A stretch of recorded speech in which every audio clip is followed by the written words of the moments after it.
Tara ating libutin ang Sultanato ng Oman, partikular na sa Al-Dakhiliyah Governorate. Ang Al-Dakhiliyah Governorate ay matatagpuan sa puso ng Sultanato ng Oman. Ito ay nakikilala sa pamamagitan ng mahalagang lokasyong heograpikal at kahalagahan nito sa kasaysayan at kultura. Naglalaman ito ng maraming sinaunang kastilyo at kuta na nagsasalaysay ng maluwalhating kasaysayan ng Oman. Isa ito sa mga pinakakilalang gobernador pagdating sa lalim ng kultura at pamana. Pinagsasama ng probinsya ang modernidad at tradisyon. Sa ilang mga nayon, ang mga eskinita ay gawa pa rin sa putik at lumang plaster.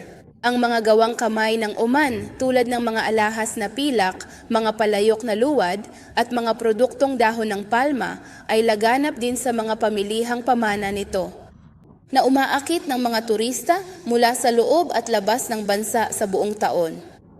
Ang gobernador ay binubuo ng 8 estado: Nizwa, Bahla, Adam, Alhamra, Manah, Izki, Sinasamail at Bidbit, para sa kasiyahan at libangan sa pinakamagagandang atraksyong panturista sa sultanato. Mangyaring makipag-ugnayan sa amin at i-book ang iyong biyahe sa Kashtat Biladi app.